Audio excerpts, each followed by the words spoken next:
नमस्कार, स्वागत है आपका हॉर्नबिल टीवी भारत पर। आइए एक नजर डालते हैं अब तक की खबरों पर। भोपाल में एक प्रेस कॉन्फ्रेंस में सरकार की तीखी आलोचना की गई। वक्ता ने कहा कि एक मजबूत संविधान देश का उज्जवल भविष्य सुनिश्चित करता है। उन्होंने मीडिया, चुनाव आयोग पर सरकारी नियंत्रण और न्यायपालिका व विधायकों में भ्रष्टाचार के आरोप लगाए। मध्य प्रदेश में किसानों और महिलाओं से जुड़े मुद्दों के खराब प्रबंधनों पर भी सरकार को घेरा। कृषि नीतियों, विशेष रूप से सोयाबीन के कम दामों पर सवाल उठाए। साथ ही सरकारी अधिकारियों पर सार्वजनिक धन के दुरुपयोग के आरोप भी लगाए गए। पत्रकार बंधुओं,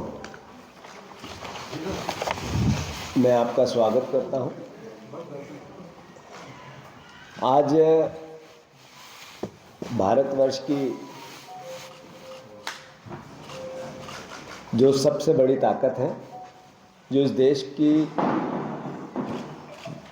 अनेकता में इसकी एकता है, इस देश की जो विभिन्न परंपराओं, भाषाओं, अलग अलग राज्यों के अलग अलग विशेषताओं को एक में जोड़ के रखती है, उसका जो मूल मंत्र या उसका जो मूल दस्तावेज है संविधान, उसके वो दिवस है, मैं उसकी शुभकामनाएं आप सबको देता हूँ।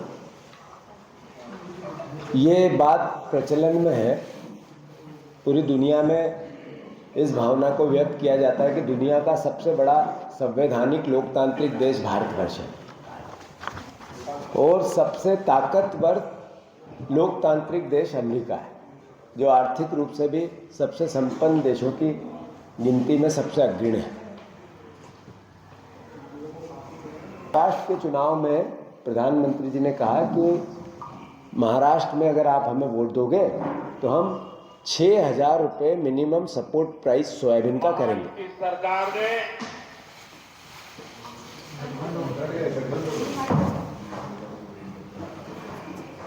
इनका न्यूनतम समर्थन मूल्य 6,000 प्रति क्विंटल करने का भी वायदा किया है। एक बात ऊपर से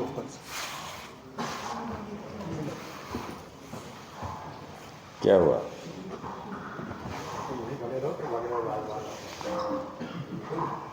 महायुति सरकार ने सोयाबीन का न्यूनतम समर्थन मूल्य 6,000 प्रति क्विंटल करने का भी वायदा किया है।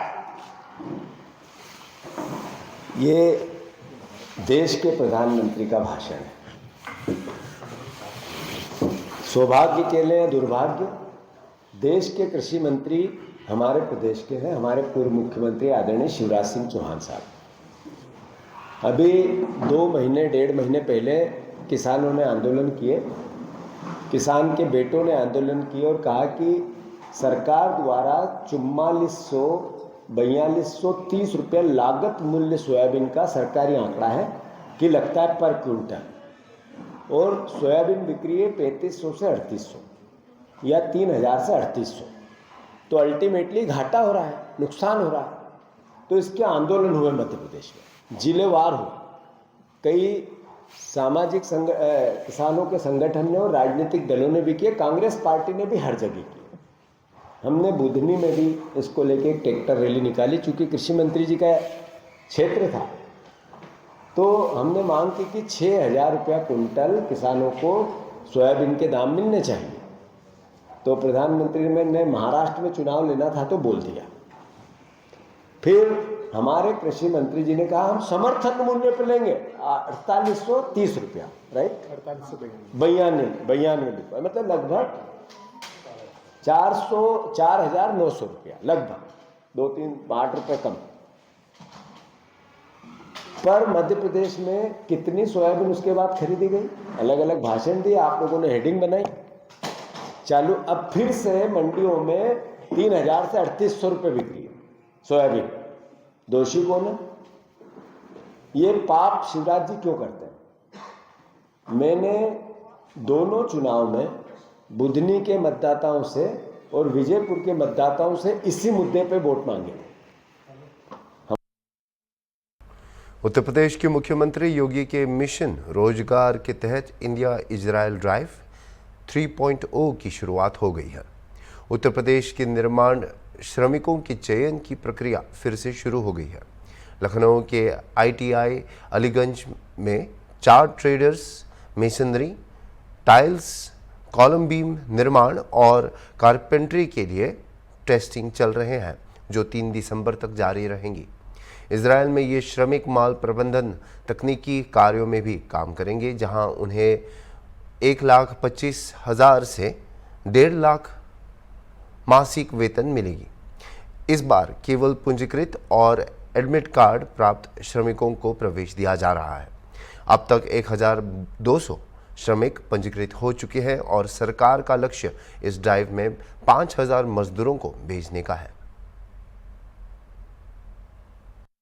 मुख्यमंत्री योगी आदित्यनाथ के नेतृत्व में लगातार प्रदेश के युवा उद्योग से लेकर के खेती तक और सॉफ्टवेयर की तकनीकों तक आगे बढ़ रहे हैं और लगातार युवाओं को रोजगार दिया जा रहा है। इसी क्रम में आज के समय में इजराइल में जो कौशल श्रमिक हैं उनकी ज़रूरत है, जिसको लेकर के अभी तक 9,000 श्रमिकों को इजराइल भेजा जा चुका है। और आज भी ITI में लखनऊ का अलीगंज क्षेत्र है, जहां पर ये ट्रेनिंग चल रही थी और टेस्टिंग करी जा रही है और इसमें चयनित जो अभ्यर्थी होंगे उनको इजराइल भेजा जाएगा। मेरे साथ में प्रिंसिपल सर हैं राजकुमार जी। सर, किस तरीके से टेस्टिंग करी जा रही है और अभी तक कितने बच्चों की टेस्टिंग करी गई है और कैसे ये पूरा तैयारी है जो आप लोग कर रहे हैं?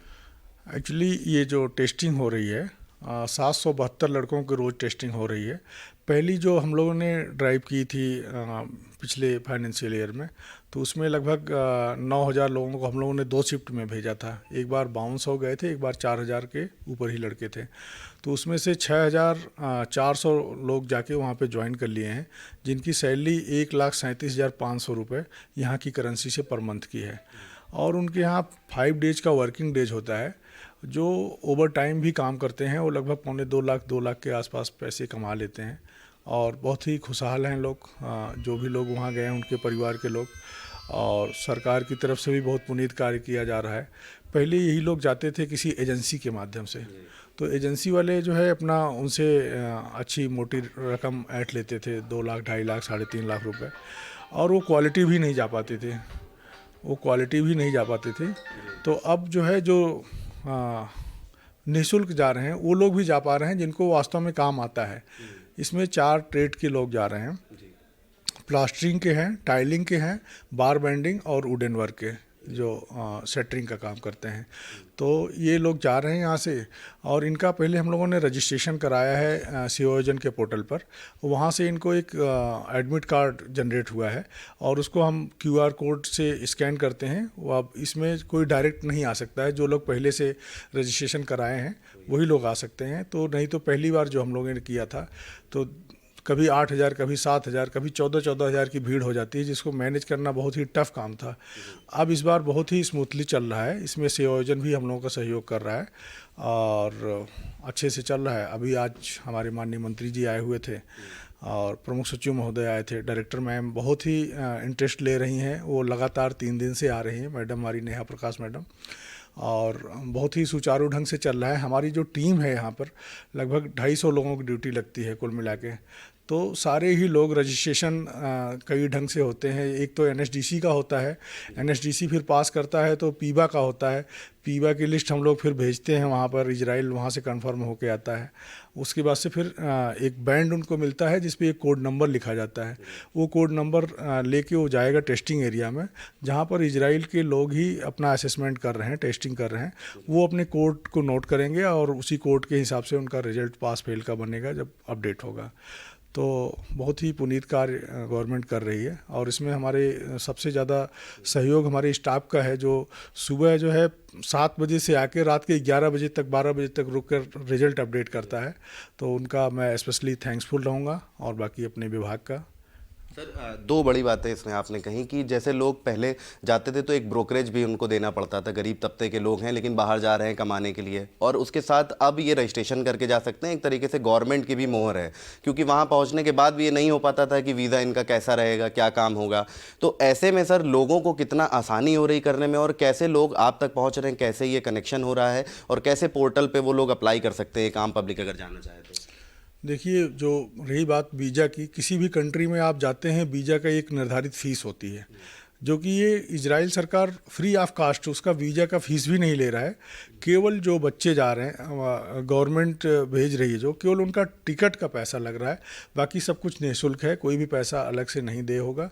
और क्या क्वेश्चन था आपका एक और सर ये था कि ऐसे में लोग कैसे इस पे पोर्टल पे आवेदन कर सकते हैं और उनको क्या डॉक्यूमेंटेशन कराना होगा, कैसे कनेक्ट हो सकते हैं? संगम पोर्टल है, उस पर जाके संगम रोजगार पोर्टल है, उस पर जाके कर सकते हैं। उनका एक तो आधार कार्ड चाहिए होगा, दूसरा पासपोर्ट चाहिए होगा। और पासपोर्ट भी जिनके नहीं बने हैं, गवर्नमेंट पिछली बार जो भी गए थे उनके पासपोर्ट के लिए, क्लियरेंस के लिए, मेडिकल के लिए सब में गवर्नमेंट ने मदद किया। प्रमुख सचिव साहब की तरफ से लेटर जारी हुआ था जिलाधिकारियों का, वहाँ से सीएमओ के यहाँ सबका मेडिकल फ्री में हुआ और सबका सहयोग हुआ कि जल्दी से जल्दी हो जाए, और सारे ही लोग गए वहाँ पर, किसी भी प्रकार की असुविधा नहीं हुई। बहुत शानदार काम कर रहे हैं वहाँ पे जाके लोग। सर ये 3.0 है, यानी अभी तीसरी ड्राइव आप लोगों ने किया, तो जो पहले की 2 ड्राइव थी उसमें अभी तक 9,000 लोगों को भेजा गया, तो क्या आशंका लग रही है कि तीसरे में अभी कितने लोग जा सकेंगे, क्योंकि 4 सेक्टर में है, तो किस तरीके की टेस्टिंग हो रही है, अभी तक कितने लोग सिलेक्ट करे गए हैं? इस बार जो हो रहा है इसमें भीड़ मैनेजमेंट तो हम लोग अच्छा कर ले गए कि बहुत ज़्यादा भीड़ नहीं आ रही, जो लोग रजिस्टर्ड हैं वही आ रहे हैं। इसमें मुझे एक चीज़ की आशंका लग रही है, जो पिछली बार टेस्ट हुआ था उसमें पास बहुत ज़्यादा लोग होते थे, इस बार पास कम हो रहे हैं, इसलिए कि जो लोग थोड़ा जागरूक हैं, जो अगर उस फील्ड का काम नहीं भी जानते हैं तो उन्होंने रजिस्ट्रेशन करा लिया एम्प्लॉयमेंट में जाके। असली वाले बेचारे रह जा रहे हैं जिनको अच्छे से काम आता है। उसमें से जो पास रेशियो है 40% का आ रहा है। पिछली बार लगभग 75-96% कई ट्रेड में रहता, 96%, 75%, 80% से कम पास रेशियो नहीं रहता था। तो ये चीज़ थोड़ा सा इस बार हमें अच्छा नहीं लग रहा है कि वो लोग शायद ही नहीं आ पा रहे हैं, क्योंकि अवेयरनेस नहीं है उनके अंदर, वो ज़्यादा पढ़े लिखे नहीं हैं, वो पोर्टल पे जाकर रजिस्ट्रेशन नहीं कर सकते हैं। तो ये सारी चीज़ें हैं, दिक्कत हैं, क्वालिटी नहीं मिल पा रही जो पिछली बार थी। यानी ये कहा जाए सर कि क्वांटिटी तो है लेकिन क्वालिटी इस बार नहीं आ पा रही, जो लोग नहीं भी जान रहे काम वो भी आ जा रहे हैं। बिल्कुल सर। तो ये राजकुमार जी थे जिन्होंने साफ तौर से बताया है कि तैयारियां चल रही है और पिछला जो अभी 2 ड्राइव गई हैं उसमें 9,000 लोगों को भेजा गया और अभी तक 1,200 से ज़्यादा रजिस्ट्रेशन यहां पर हो चुके हैं और टेस्टिंग के बिहाफ पर 4 सेक्टर्स में लोगों को इजराइल भेजा जाएगा, जिनकी टेस्टिंग का रिजल्ट देने के लिए खुद इजराइल के दूत यहां पर मौजूद हैं। तो अब देखना होगा कि इस सरकार की नीति से कैसे लोगों को रोजगार मिलेगा, क्योंकि सीएम योगी आदित्यनाथ के लगातार देखरेख में और उनके नेतृत्व में जो युवा हैं उनको रोजगार मिल रहा है और धीरे धीरे वो आगे बढ़ रहे हैं। वीडियो सैनी के साथ अशर असरार, हॉर्नबिल टीवी, लखनऊ। बिल्हा विधायक धर्मलाल कौशिक के करीबी भाजपा नेता और कोयला व्यापारी नरेंद्र कौशिक ने मंगलवार को जहर खाकर आत्महत्या कर ली। तीवरा के परसदा निवासी नरेंद्र कौशिक का कोल डिपो था और वह ट्रांसपोर्टर भी थे। हालत बिगड़ने पर उन्हें अस्पताल में भर्ती कराया गया, जहां उनकी मौत हो गई। नरेंद्र कौशिक का एक सुसाइड नोट भी सामने आया है, जिसमें उन्होंने 70 लाख रुपए के कोयला और 2 लोडर के गायब होने का आरोप राजेश केसरवानी और अन्य 3 लोगों पर लगाया। इसके अलावा उन्होंने विधायक धर्मलाल कौशिक से भी मदद की गुहार लगाई थी, लेकिन उन्हें कोई सहायता नहीं मिली। अब मृतक के भाई ओम प्रकाश कौशिक उच्च स्तरीय जांच की मांग कर रहे हैं और पुलिस ने गंभीरता से जांच करने का वादा किया है। मामला सिरगिट्टी थाना क्षेत्र का है और सुसाइड नोट में जिन बड़े लोगों का जिक्र है उन पर पुलिस की कार्रवाई पर सवाल उठ रहे हैं। आपको क्या लगता है कि क्या वजह हो सकती है? मेरे कोई वजह तो अभी पता नहीं बता सकता, मेरा मूड ऐसी डिस्टर्ब है। जी जी है ना। अच्छा, घटना के बारे में क्या? अब मेरा छोटा भाई है वो, जी है ना। जी और घटना जो हो गया है अब उसको पहले निपटा लूँ। जी। है क्या ना? क्या करते थे सर वो? और उनका कोयले वोले का काम था उनका। ये 1-2 बार और पुलिस वाले के पास गए क्या इससे पहले? इसके बारे में मेरे को नहीं नॉलेज है, ठीक। मैं अलग में रहता हूँ ना। जी जी जी। ठीक। अच्छा, ये बताइए कि आपको लगता है कि किसी के दबाव की वजह से उन्होंने इस तरह के कदम उठाया होगा? इसके बारे में मेरे को अभी कोई विश्वास नहीं है। आपको लगता है कि आपका भाई ऐसा कभी कदम उठा सकता था? नहीं। क्या लगता है कौन होगा जिसकी वजह से इस तरह कदम उठाया? अब इसके बारे में मैं बता नहीं सकता कि क्या वजह है, कहाँ पर क्या कैसा किया। क्या उनसे मैं मिलता नहीं था ना ज़्यादा भाई से, वो अपने काम में रहता था, मैं अपने काम में रहता हूँ। क्या चाहते हैं, न्याय मिलना चाहिए? न्याय तो मिलना चाहिए। ठीक, नाम बता दीजिए। परिचय देंगे सर अपना। मेरा ओम प्रकाश कौशिक।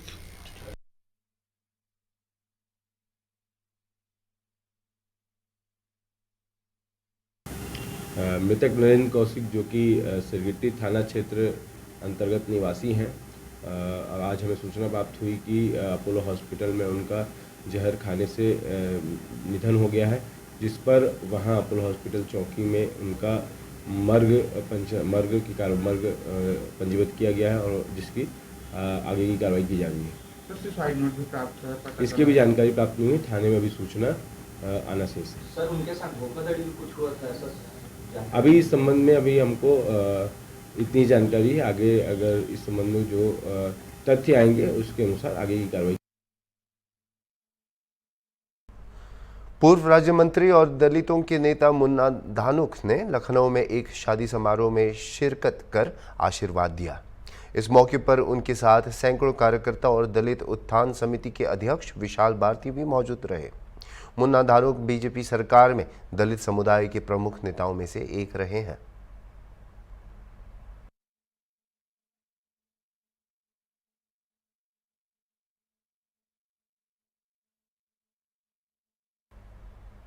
बलिया का ऐतिहासिक दादरी मेला जो 25 दिन तक चलने वाला था, अचानक बंद कर दिया गया। जिला प्रशासन द्वारा वसूली को लेकर परेशान दुकानदारों ने अपनी दुकानों पर पर्दे डाल दिए और विरोध प्रदर्शन किया है। दुकानदारों का आरोप है कि जिला प्रशासन ऐसा कर रहा है जो पहले कभी नहीं हुआ। पहले जमीन के लिए वसूली लाठी के आधार पर की जाती थी, अब बाउंड्री के नाम पर वसूली की जा रही है। मेले के खत्म होने से पहले ही यह ठप हो गया है और मेला परिसर में सन्नाटा छा गया है।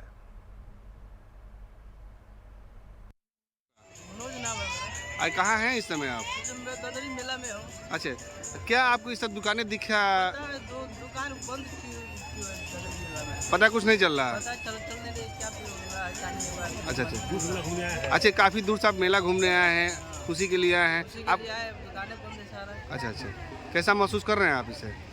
महसूस तो हो जाए, गलत महसूस हो रहा है। अच्छा, क्या नाम है आपका? जाफर अहमद। जाफर अहमद, कहाँ मौजूद है इस समय? हम मेले ग्राउंड में। अच्छा, दुकानें बंद दिख रही हैं, क्या मामला हो गया? दुकानें बंद हो रही है कि जो जमीन का रेट 6,000 रुपया लट्ठा था, इस बार 18,000 रुपया लट्ठा लिया जा रहा है। कितना? 18,000। हर साल सिर्फ फ्रंट नापा जाता था, कटरे का 4 लट्ठा। ठीक। इस बार अंदर से राउंड घुमा के तीनों तरफ से नापा जा रहा है। अच्छा। हर साल कटरे की लाइट फ्री होती थी, इस बार लाइट का पैसा लग रहा है। हर साल सुबह 5 बजे तक लाइट मिलती थी, इस बार 12 बजे रात को लाइट काट दी जा रही है। जी। इसके पहले जब जिस समय जमीन आवंटन किया गया था उस समय कितना बताया गया था आप लोगों से? इससे कोई रेट नहीं बताया गया था, पेपर में निकला था जो पिछले बार लगा था उतना ही लगेगा। इस बार कितना मांगा जा रहा है? पिछले बार सिर्फ हर साल सीधा कटरा नापा जाता था, 4 लट्ठा।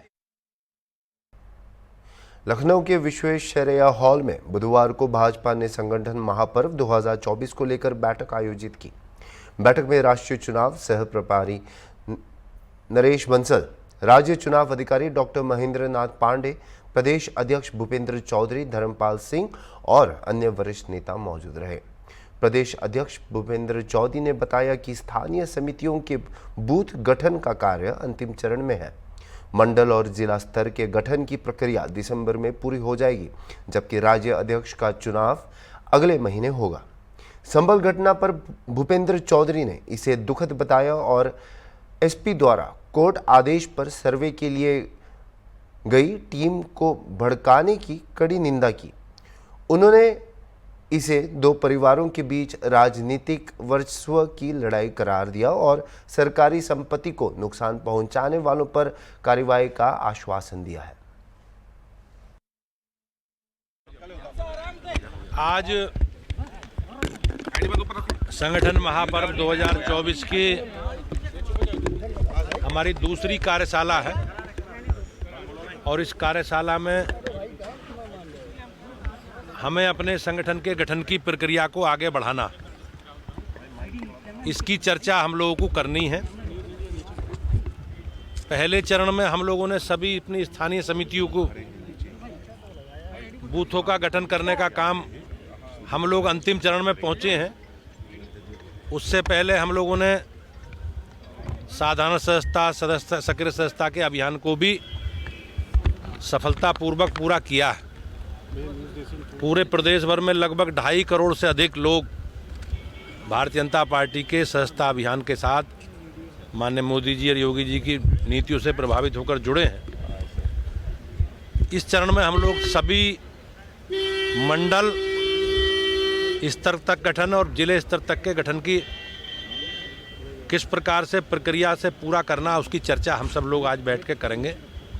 तो मुझे विश्वास है कि मंडल और जिले तक का मंडल के और जिले के पुनर्गठन की प्रक्रिया को हम लोग इस दिसंबर माह में पूरा कर लेंगे और अगले माह में प्रथम या दूसरे सप्ताह तक प्रदेश अध्यक्षों के और संभवतः राष्ट्रीय अध्यक्ष जी के चुनाव की प्रक्रिया का हम सब लोग मिलकर पूरा करेंगे। भारतीय जनता पार्टी एक लोकतांत्रिक संगठन है और हम अपने कार्यकर्ताओं के साथ मिल बैठकर सहमति के आधार पर लोकतांत्रिक तरीके से संगठन के गठन की प्रक्रिया को पूरा करते हैं। आज उसी के अभियान की बैठक है।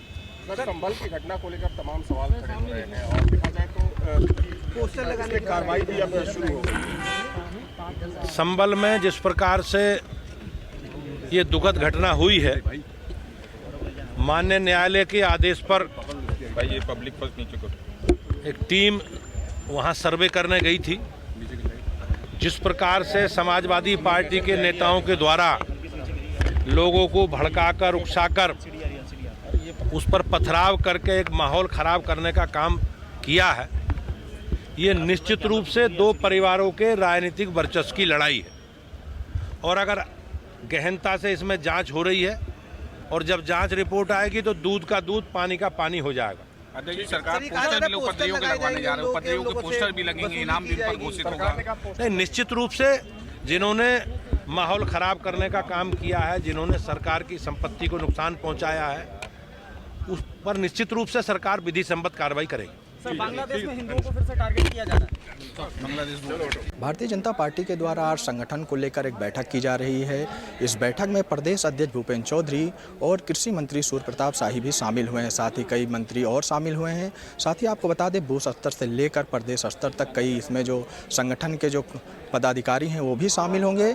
उम्मीद ये लगाई जा रही कि इस बैठक के बाद प्रदेश को नया प्रदेश अध्यक्ष भी मिल सकता है।